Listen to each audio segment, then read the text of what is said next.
Bonjour, c'est Asma d'Objectif TOEIC B2. Je suis ravie de vous retrouver pour le deuxième jour de mon défi 30 jours. Pour rappel, je me suis fixé comme défi de vous publier 30 vidéos tout au long de ce mois de septembre. Dans chacune d'entre elles, je vais vous donner un conseil, une astuce pour mieux réviser le TOEIC et ainsi obtenir le meilleur score possible. Alors hier, le conseil que je vous ai donné, c'est celui de bien planifier vos révisions pour pouvoir bien préparer le TOEIC. Aujourd'hui, le conseil que je vais vous donner, c'est celui de connaître par cœur la structure du TOEIC. Alors pourquoi c'est important de connaître la structure du TOEIC? Il faut savoir donc le TOEIC, c'est un test d'anglais qui va permettre d'évaluer vos connaissances et compétences en anglais professionnel, mais c'est avant tout une course contre la montre dans laquelle vous devez répondre à 200 questions séparées en deux grandes sections, la partie listening et la partie reading. Dans chacune de ces grandes sections, il y a plusieurs sous-parties et c'est très important pour optimiser votre temps de connaître la structure de ce test. Et je parle en connaissance de cause parce que la première fois que j'ai passé le TOEIC, j'y suis allée un peu la fleur au fusil. Je comptais uniquement sur mon niveau correct en anglais pour obtenir le niveau B2 minimum. Or, c'était une grave erreur. J'ai dû le repasser quelques mois plus tard et j'ai pu mettre en place une stratégie de révision qui m'a permis la deuxième fois d'obtenir le niveau B2 requis pour valider mon diplôme.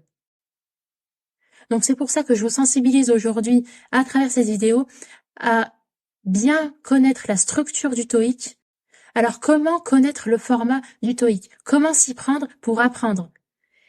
Au tout début de vos révisions TOEIC, vous avez dû déjà planifier vos créneaux de révision. Au tout début de la préparation du TOEIC,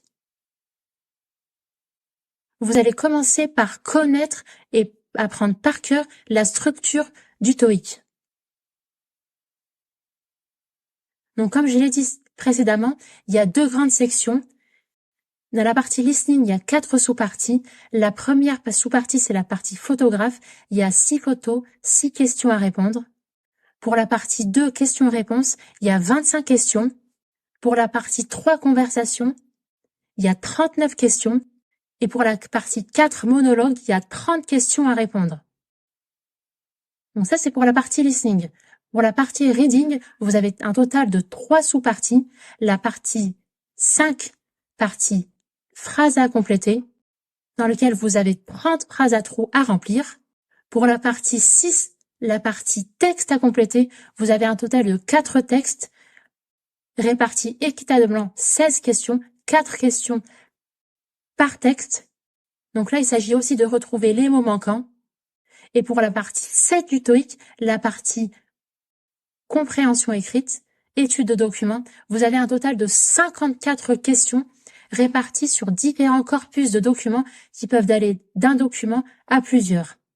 Donc c'est vraiment très très important de connaître la structure de ce test vraiment très particulier et assez laborieux. Ça va vous faire gagner énormément de temps et la gestion du temps, j'y reviendrai demain longuement dans ma troisième vidéo. Donc vous allez me dire, je suis perdue avec cette structure du TOEIC. Vous pouvez déjà commencer à vous familiariser avec mon e-book que je mets à disposition sur mon site internet où vous retrouverez les 7 fiches synthétiques qui reprennent les 7 sous-parties du TOEIC. Et en complément, vous avez les 7 règles de grammaire à connaître pour aborder le TOEIC sereinement. Et en bonus de mon bonus, je vous donne mon hack pour gagner du temps dans la partie 5 et 6 du TOEIC. Tout ça, ça se passe en description de cette vidéo. Vous êtes libre de le télécharger et de le partager. Et n'oubliez pas que je reste à votre disposition si vous avez le moindre blocage ou difficulté concernant le test TOEIC. Vous êtes libre de me laisser un commentaire et j'y répondrai en vidéo pendant ce mois. Et vous connaissez le format du TOEIC? N'hésitez pas à me le dire en commentaire. On se retrouve demain pour la 3e vidéo, 3e conseil. Je vous dis très bon courage pour vos révisions de TOEIC et je vous dis à très vite. Bye!